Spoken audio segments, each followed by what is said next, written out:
realmente mucho hoy, y así que después nos vamos a poner un poco al día, digo, por si algún avisador me manda el mensaje, después no me pasaste en la tanda, sí, después, no se me ponga ansioso. Algún día tenemos, por suerte, ¿no? Eso habla bien del programa, si tenemos mucho y nos queda realmente para tratar durante este horario, es porque, bueno, algo hemos hecho. Ya nos metemos rápidamente en la segunda entrevista de esta tarde de hoy.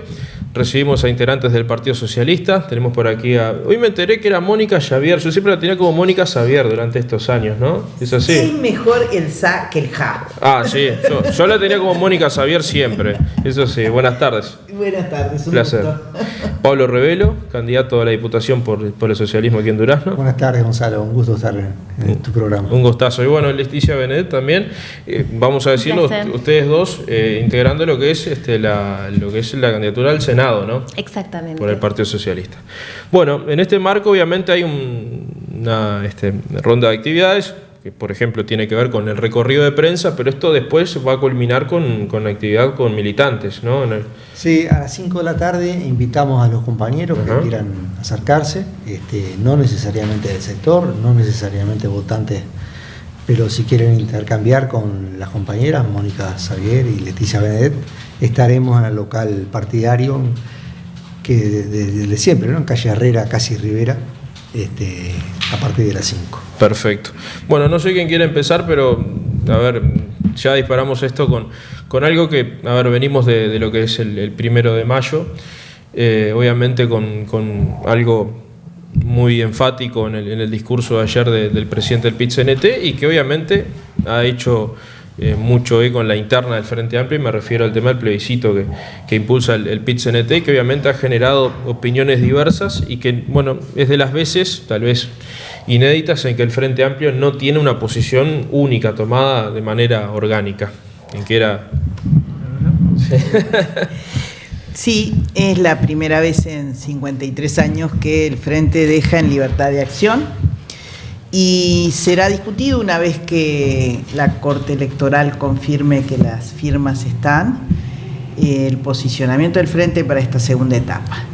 De todas formas, me parece que lo importante a destacar es que, más allá de las diferencias tácticas que ha supuesto este plebiscito, hay opinión unánime en el Frente de que la ley aprobada el año pasado por el actual gobierno lleva una serie de consecuencias que lo que hemos visto en los cincuentones va a ser una minucia al lado de las consecuencias que creemos puede traer esa ley desde el punto de vista de las dificultades que va a suponer tener los años suficientes para poder obtener el retiro.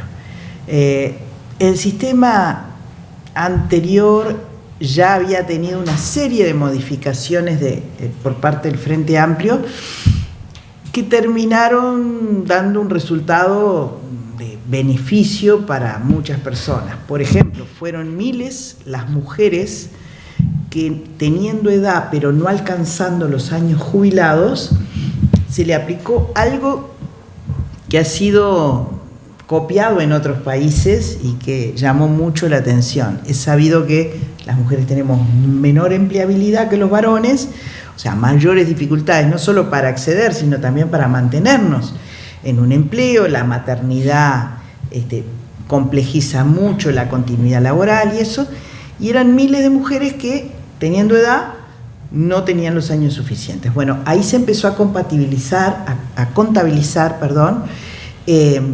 los años de los hijos nacidos vivos o adoptados como un año adicional para contabilizarle la cantidad de años necesarios. Y así se cerró una brecha que los sistemas previsionales en general tienen siempre que estar siendo monitoreados, ¿verdad? Uh-huh. Después se trabajó con una movilización importante el tema de los cincuentones, que también tenía una brecha importante del sistema anterior. Esta ley creemos que deja, la que nos rige hoy, muchas situaciones de inequidad, y eso constituye un sustrato de unidad en el Frente Amplio. También hay otro aspecto que ha sido unánime en el Frente Amplio, y es que de triunfar en el gobierno vamos a convocar, como plantea OIT, a un gran diálogo con todas las fuerzas, no solo las políticas, también las sociales, empresariales, trabajadores, porque sin duda que hay un montón de factores que están afectando directamente. Cuestiones demográficas en nuestro país, algunas que son muy beneficiosas porque han implicado mejor calidad de vida en el envejecimiento, por ejemplo, la disminución del embarazo adolescente no deseado. Todo es positivo, pero supone desbalances entre los adultos, los que están en edad laboral y los nacidos. Estamos teniendo solo 32.000 nacimientos al año, y ni así podemos sostener una vida digna en nuestros niños menores de 6 años, en donde la pobreza se concentra. Y este plebiscito sí ha supuesto una diferencia táctica que llevó a esta inédita resolución de la libertad de acción. Veremos cómo procesamos en unidad un posicionamiento para esta nueva etapa que, bueno, tendrá la expresión en octubre. Uno de los argumentos que se dan desde otros sectores es, en realidad una pregunta que plantean es ¿por qué el Frente Amplio no se propuso durante su gobierno eliminar las AFAPs? ¿Por qué eso no estuvo? Porque no hay unanimidad en el posicionamiento. Sí, lo que hubo consenso fue en reducir las ganancias que las AFAPs llevaban, y bueno, fue notorio cómo se fue reduciendo, pero no hay acuerdo entre todos los componentes del Frente Amplio sobre si eliminarlas, qué consecuencias tendría, qué consecuencias no tendría. Hay muchos países que se han salido del régimen de AFAP porque no era la maravilla que nos vendieron los mismos que diseñaron esta reforma con la ley que tenemos actualmente por allá por el 90 y pico. Entonces, realmente creemos que los resultados son muy magros, las jubilaciones, el complemento que da la AFAP es muy magra, y eso supone dineros que podrían perfectamente ser mejor administrados en el ámbito público, en el BPS y en lo que pueda diseñarse desde el punto de vista público. ¿Cómo se puede componer en ese sentido la armonía del Frente Amplio durante la campaña, tomando en cuenta esa diversidad de posiciones? Hace pocos días salió Valcorba, dijo, bueno, su postura realmente muy tajante, lo ha hecho el propio Vergara también, lo hizo Orsi de una manera un poco más, tal vez un poco más ahí en el término medio, pero lo cierto es que el gobierno, la coalición de gobierno, en eso sí va de manera unánime y se planta desde parte de una base que es la siguiente, es la premisa de que esto confisca los ahorros de la gente. Que se responde precisamente a eso, y cuando se pretende llevar al Frente Amplio ante una no definición orgánica, asociarlo obviamente de una manera estratégica en la campaña con la postura de la central sindical. Sí, yo creo que el Frente va a tener la madurez suficiente de procesar estas discusiones con el respeto, la tolerancia por las diferentes opiniones que ya sabemos que tenemos, y creo que lo va a hacer en clave de unidad. Respecto a la confiscación, nosotros estamos convencidos de que no es así, de que se puede garantizar trazabilidad, y que bueno, que hay que encontrar los mecanismos, porque lo que dice la papeleta es muy escueto. Sí. Después en ese diálogo habrá que desarrollar las formas más garantistas, pero de ninguna manera va a suponer una confiscación. Y como digo, ya son varios los países que han ensayado modalidades de volver a otros sistemas, porque el de las AFAPs ha sido realmente negativo. Nosotros hemos tenido posicionamiento desde antes, no contrario al pilar de capitalización individual, pero sí a que no sea privado. Otro de los planteos que tiene que ver, esto también yo creo que va a ser parte de la campaña, es algo que también el PIT-CNT ya lo viene impulsando. Hay algunos sectores que también han estado en acuerdo con esta iniciativa. Me refiero a la reducción de las jornadas laborales. Sí, ahí va. Sí, el tema de la reducción de la jornada laboral es un tema también muy importante que se empezó a discutir también en el seno del Frente Amplio. Nosotros entendemos que es una buena iniciativa, que tiene que ir de forma gradual, ¿no? No todos los sectores necesitan la reducción de las horas. Hay algunos sectores que trabajan 8, 7 horas en buenas condiciones laborales. Entendemos que es algo que no se puede universalizar de entrada, sino que hay que ir de forma gradual y privilegiando aquellos sectores que realmente tienen una carga horaria terrible diaria, ¿no? Por ejemplo, pensamos en los taxistas, ¿no? La gente que trabaja en los taxis, que no son los patrones, ¿no? Que no son los trabajadores, trabajan 12, 14 horas. Eso es una barbaridad y eso sigue funcionando en el país.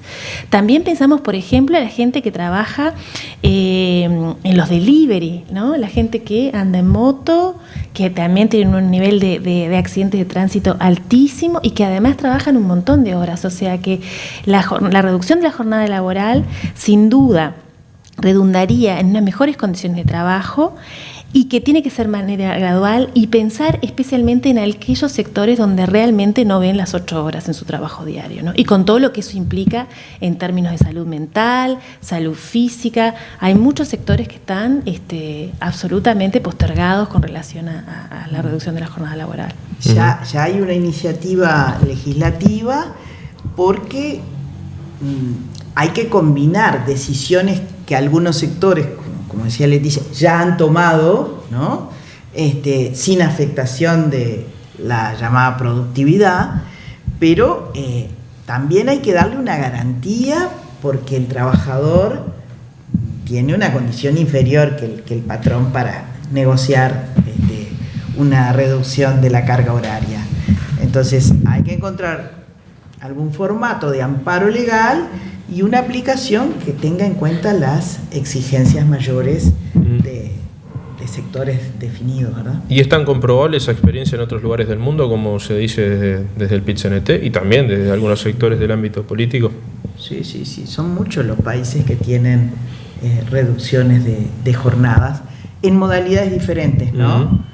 De horas en la semana, de días, o sea, las combinaciones pueden ser diversas y eso también lo da la aplicabilidad, un buen diálogo social. Y a veces dicen, bueno, ¿y van a pasarse dialogando? Y sí, la política es diálogo. ¿Y cuánta falta le hace a esta sociedad más diálogo para evitar muchas de las consecuencias nefastas que estamos teniendo en materia de tensión, violencia y no procesar las cosas adecuadamente, ¿no? ¿Y en qué ámbitos, por ejemplo, hace falta ese diálogo, además de lo que estamos hablando? Bueno, el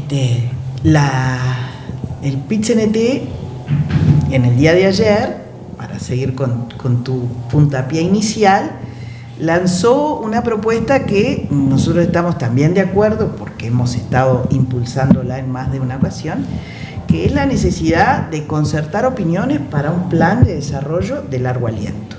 Ahí tienen que estar todas las fuerzas políticas y sociales. Y a nosotros como país nos ha ido bien cuando hemos tenido esa diversidad de opiniones para enfrentar temas que tienen que ser sostenidos en el tiempo. Hoy la modificación que va a haber con inteligencia artificial, con toda la tecnología del mundo de trabajo, es muy importante. Puede ser dañina o puede ser canalizada positivamente para el bienestar de la sociedad, en particular de trabajadoras y trabajadores. El tema de la seguridad es un tema que nos preocupa a todos. ¿Tenemos opiniones divergentes? Sí, las tenemos. Pero hay otras cosas que la evidencia científica es abrumadora. Entonces, por más que sea efectista la política de algunos sectores, en particular sectores del actual gobierno, hay que reconocer la flexibilización de la ley de urgente consideración para los activos, para los capitales que tienen que ser analizados, fue un error. Y nosotros tenemos una modalidad, en el narcotráfico en particular, que moviliza determinados montos de dinero con los cuales lava e ingresa ese dinero al circuito legal. Casas, autos de alta gama. Entonces, claro, todos hemos visto autos de alta gama en barrios periféricos donde mucho no condice la cosa. Bueno, ¿por qué flexibilizamos? Capaz que el valor que existía de revisión de montos y de denuncia de montos era bajo. Capaz que había que ajustarlo. No al nivel disparatado que se elevó, allí hay una pata clave, porque nosotros tenemos que considerar que estas son economías ilegales. Por tanto, hay leyes de mercado que les rigen también.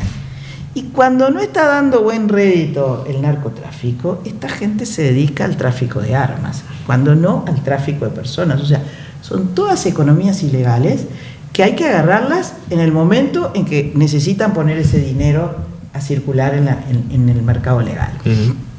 Entonces, si vos le sacás esa pata de ganancia, no ven tan redituable venir a un país que se los complique de esa manera. Y nosotros vemos cómo bajó y nos incluye a nosotros ahora el tema de ser no solo vía de la droga hacia otros continentes, sino también acopio. Sí. Y se van sumando otras tareas, digamos, que supone gente. Y ese es un dinero que hay que tratar de desestimular a que los jóvenes sean captados para esa plata fácil, ¿verdad? Porque pierden nada más ni nada menos que la vida. Y nosotros tenemos que tener una prédica de el cuidado de la vida de la gente y que estas cosas destrozan. Los estados destrozan a las personas. Y bueno, yo creo que es una enorme tarea en donde otra pata para la inseguridad es el sistema carcelario. Nosotros tenemos un molinete en donde ser joven, pobre, con escasa nivel educativo y con vínculo adictivo a la droga, te hace delinquir, te entra a la cárcel y te hace salir peor, a situación de calle, a volver a delinquir. Y esos círculos viciosos hay que romperlos, y se puede romperlos. No es cuestión de un día para el otro, ni es cuestión de que cuando vas a hacer las asignaciones presupuestales haya todo un lobby de la sociedad que reclama que los dineros no vayan ni hacia los consumidores, ni hacia los delincuentes, ni hacia lados que no sean lo que todos deseamos, que una sociedad trabaje y sea una sociedad armónica, ¿verdad? Pero hay que hacerse cargo de estas realidades, porque no le pasan solo a Uruguay, le pasan a muchos países. Y no podés decir, bueno, a estos los sacamos del medio. No. Sí. Uruguay tiene que recomponer su tejido social más allá de estas terribles amenazas que está teniendo que enfrentar, ¿no? Sí, y creo que también además hay un componente bastante importante para el sistema político en el futuro, que es el hecho de lo emocional. ¿Por qué pega todo esto? Va pasando el tiempo, se agravan los problemas, se ven los índices de inseguridad, pero no solamente en la cantidad, porque muchas veces nos quedábamos con los números que da el ministerio, sino es el hecho de la complejidad de los hechos y cómo se dan en distintos lugares, y que ya va pasando ciertos límites que antes no pasaba, y la impotencia va ganando terreno, y allí te aparecen esas propuestas que son realmente fuera de tiempo, pero están, qué sé yo, te aparece uno que te propone medidas prontas de seguridad, toque de queda. O un Bukele. Claro, y que son cuentos que vienen muy bien por las redes sociales y todo ese marketing internacional que llevan adelante. Y bueno, la gente con su impotencia puede llegar a tomar una decisión totalmente equivocada muchas veces desde ese punto de vista. A esto le quiero agregar otra cosa. ¿No sería también pertinente que desde el Parlamento, ya que hablamos de grandes acuerdos, también se trabaje en fortalecer otras instituciones, no solamente con una ley de partidos políticos? Y acá quiero ser bien claro. Deseable. Sí, totalmente. Pero además agrego otra cosa. Si yo digo esto, capaz que me salta alguno. Por las dudas hago el paréntesis. No todas las sociedades anónimas deportivas son lavadoras de dinero. Que sí es un canal viable para eso, lo es, y en el mundo está comprobado. Sí, y el Uruguay hoy está totalmente expuesto a esto porque hay una proliferación de esta tendencia donde las asociaciones civiles están tendiendo a desaparecer. Hay deudas millonarias que tienen, hasta el pobre Defensor Sporting, que es una institución modelo, nos enteramos que debe 20 millones de dólares de pasivo. ¿Y a qué voy con todo esto? Son las primeras instituciones muchas veces deportivas, sociales, del barrio, las comunidades. Y si tienden a desaparecer, y allí empieza la plata oscura, la que no está declarada, la que no se sabe de dónde viene, bueno, allí empezamos a tejer los primeros problemas. Totalmente. Nombraste 2 instituciones, partidos políticos e instituciones deportivas que son blanco del crimen organizado y vehículos para ese lavado y para proliferar toda esa actividad. Entonces, ¿por qué negarnos ante la evidencia? A ver, es más sencillo, como decía, bueno, un Bukele que sale y dice estado de excepción en El Salvador, año tras año. Entonces la gente dice, bueno, pero terminó el delito. Te quiero ver dentro de unos años, ¿no? La explosión que va a hacer eso, porque todos los derechos están vulnerados.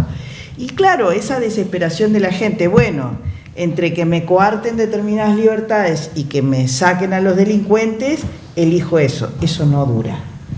Eso no dura y termina explotando todavía peor. Entonces, hay que reconocer que acá no hay atajos, sí hay una luz al final del camino, pero ese camino hay que recorrerlo, y hay que recorrerlo muy apoyados en la academia, en los técnicos, en todos esos que te van dando pautas de por dónde seguir. El control financiero es una indiscutible, no seguir incrementando penas hacia el voleo para que haya un traficante de toneladas de droga ilegal que tenga 2 años de prisión en domicilio, y una mujer que entró unos pocos gramos de marihuana, un delito por el cual tiene que pagar 4 años y pico, con hijos adentro de la cárcel mientras son chiquitos. O sea, es un destrozo del tejido social. Eso. Terrible. Y acá nadie está diciendo impunidad. Los delitos hay que pagarlos, pero hay que pagarlos proporcionalmente, porque si no, ahí sí gestás la impunidad. Pero si llevó toneladas a Europa y está muy tranquilo en su casa, ¿yo por qué no voy a hacer un narcomenudeo? Entonces ahí subvertís todos los valores que en una sociedad tiene que haber, ¿no? Entonces, es un problema. ¿Cuánto erosiona el sistema democrático en ese sentido? Porque, a ver, ahora tú ponías los ejemplos de los demás países, ahora vemos los de Ecuador. Hace un rato nos enterábamos, le estaba leyendo Montevideo Portal, en realidad lo escuché en un informativo capitalino de radio, que había salido en Montevideo Portal la noticia de unos muchachos vinculados al grupo de los choneros de Ecuador, que fueron detenidos en Argentina y ahora fueron enviados a Uruguay. O sea, hay una operativa allí que se da, que no podemos negarla ya a esta altura. Y destrozan los estados. Sí. Van carcomiendo todo de adentro. Y son los partidos políticos, es el sistema judicial, son aquellos que llegan a los parlamentos y toman decisiones que benefician al crimen organizado. Entonces, claro que, a ver, no es alarma. Lamentablemente son los tiempos que nos han tocado vivir, y para disfrutar de todas las cosas positivas que tiene la vida, que tienen los avances de la ciencia, que tienen un montón de cosas, bueno, hay que saber cuidarse de estas, ¿no? Sí, ahí en esto que tú decías, estamos asistiendo con mucha preocupación lo que están sucediendo en muchos países, ¿no? Empezó por Colombia, después siguió con México, con Ecuador, como tú decías. Y ahí la clave es el fortalecimiento de los estados y el control también de este tipo de situaciones, ¿no? Con una política, como decía Mónica, que en el marco de la LUC se redujeron los controles, se redujeron los controles con relación al dinero que ingresaba en el Uruguay, de dónde venía, de dónde provenía, ¿no? Y eso es puerta abierta para el lavado de dinero, como decíamos, ¿no? Con todo lo que moviliza ese lavado de dinero, ¿no? Los controles en el puerto. Digo, no es posible que pasen contenedores y lleguen a Europa olímpicamente cuando pasaron por el puerto de Uruguay. Ahí también hay unos oídos sordos o unos ojos ciegos de dejar pasar, ¿no? Eso es claramente un corrimiento del Estado a lo que tiene que ver con el control del narcotráfico y del crimen organizado. Entonces ahí hay un Estado que hay que fortalecer, que hay que capacitar, que hay que profesionalizar para combatir estos crímenes, ¿no? Que, como decíamos, no es solamente encarcelando, sino combatiendo y previniéndolo, ¿no? Bueno, yo creo que ahí justamente, ya que estábamos hablando de los mecanismos financieros, esto siempre cae una frase trillada, pero es la realidad. hay que hacerle una desactivación económica a estos grupos, porque incluso en Uruguay es cuando empieza, o sea, esto está comprobado, incluso por estas organizaciones internacionales, la DEA, etcétera, que cuando llega al Uruguay ese cargamento es cuando empieza a subir el valor, precisamente, por ejemplo, el gramo de cocaína, es cuando viene al puerto uruguayo. Es doloroso escuchar eso, pero es la realidad. Hay que leer esos informes y ver justamente la alerta que nos dan. Y otro tema, estamos siendo el primero o segundo país de la región en consumo. Sí. Entonces, per cápita, esto también supone una advertencia al sistema de salud, una advertencia al sistema educativo, porque tenemos que darnos cuenta de que eso nos está pasando y que tiene consecuencias de todo tipo y color. Sí. Entonces, muy bien, a nosotros la reducción, la legalización en determinado marco de la marihuana la vimos inicialmente como una medida de seguridad en aquellas 15 medidas del gobierno de Mujica. ¿Es poco el mercado que le quitamos al narcotráfico? Es poco, pero hoy sabemos que esas miles de personas no están yendo a las bocas de pasta base donde podían encontrar la marihuana o podían encontrar otras drogas más duras. Entonces, supone una política que desde muchos lugares la pensemos con los pies en la tierra, ¿no? Desde el punto de vista de la salud mental, desde el punto de vista sanitario específicamente, necesitamos un despliegue que dé cuenta de esas cosas. Y eso va a un punto también muy importante que se ha valorado en otros países, como Ecuador, por ejemplo. También el ingreso del narcotráfico al país y el crimen organizado va de la mano, por supuesto, de estados que han reducido sus controles, y entonces es como una puerta abierta para el ingreso de esto. Eso hay evidencia sobre eso. Si vos tenés un estado fuerte que controla, no tiene la facilidad que hoy tienen para llegar al puerto y mandar mercadería a Europa, o sea que ahí tenemos un estado omiso. Pero también otro de los campos fértiles es cuando se da la infantilización de la pobreza, ¿no? Y los últimos datos estadísticos en el Uruguay, del último censo nacional, dio que tenemos más, o sea que la pobreza se ha concentrado en niños, niñas y en jóvenes, ¿no? Jóvenes que desertan del sistema educativo, que no encuentran trabajo y que viven en familias pobres y que no encuentran tampoco, y esos jóvenes también son los que son captados por este tipo de redes del crimen organizado, ¿no? Que implica en ellos tener dinero para moverse, para gastar, para comprar esos championes, esa ropa que no tienen, ¿no? Entonces, en la medida que el Estado también deja desprotegido de educación, de trabajo, a los jóvenes, también es una puerta de captación para estas redes. Pero es un punto central de la propuesta de la 90 del Partido Socialista, es un plan contra las desigualdades. Porque en esa herida del tejido social anidan muchos de los problemas que logran multiplicarse. Y esto no significa decir pobreza, delito. No, significa reconocer que estos grandes poderes económicos aprovechan los resquicios para poder desarrollarse y para poder entender, ¿no?, de qué manera, sobre todo en lo territorial, echan raíces. Sí, Pablo. Sí.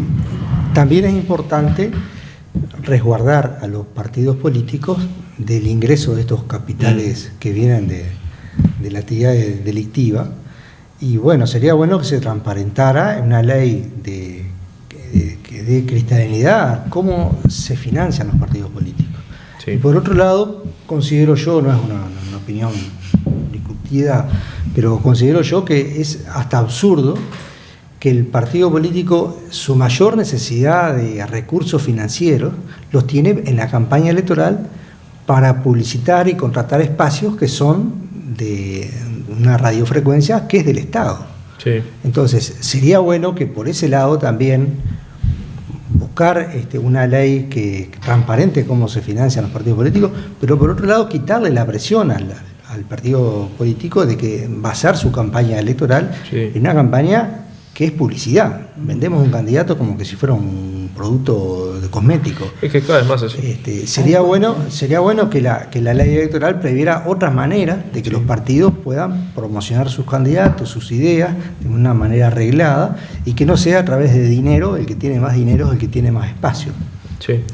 ¿Sí? En el 2007-2008 discutimos la ley que mandó como iniciativa del Poder Ejecutivo el doctor Tabaré Vázquez, que es la que nos rige. Y algunas vez me preguntaron, después de haber salido del Senado en la legislatura, bueno, en esta que no fui electa, algunas de sus frustraciones en este último, bueno, no haber actualizado la ley de financiamiento y publicidad de los partidos políticos, porque yo creo que ahí no solo nos previenen de muchas de estas patologías muy embromadas, sino que además le mostramos a la gente que la política sigue siendo una actividad altruista, que la política sigue siendo un servicio a la gente y no un servirse de la gente, como muchas veces es la idea que se tiene, ¿verdad? Que la política es privilegio, que la política no tiene esa vocación de servicio que es imprescindible. Y bueno, para nosotros era muy importante que nos pudieran ver desde afuera. Claro. No, y ahora está de moda ese sentimiento, ahora yo que decía la impotencia de la antipolítica, bueno, se resume en otros lugares de la región. Hace unos días yo pensaba, y hoy me quedaba con eso que decían de mañana sobre el socialismo a la uruguaya, el resolver las cosas a la uruguaya, que hay una característica, un arraigo, siempre digo, político, cívico del Uruguay, de dialogar sobre estos temas. Yo estoy a favor del diálogo por más tiempo que lleve.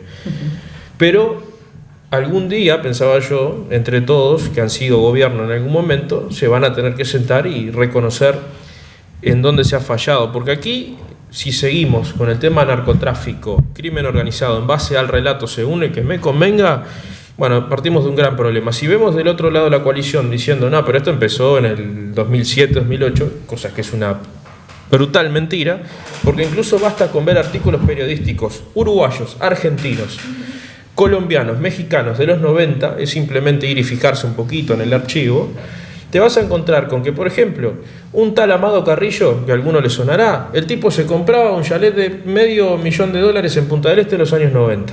Ahí ya tenía los primeros movimientos. Un tipo que comprobadísimo, de los más peligrosos del mundo como narcotraficante. Después, Punta del Este era señalado por algunos artículos incluso de Estados Unidos como un lugar donde las grandes corporaciones de mafiosos hacían sus fiestas, donde contrataban a chiquilinas de 14 y 15 años que las veían incluso en otros lugares del país. Y en serio lo digo, un día podemos venir y traer todos esos artículos de sitios totalmente confiables. Después podemos hablar de un jefe de policía que pasó la Navidad con un narco en el 96, por ponerles otro ejemplo. Entonces, ¿cuándo vamos a hablar de eso realmente en términos reales en el Uruguay?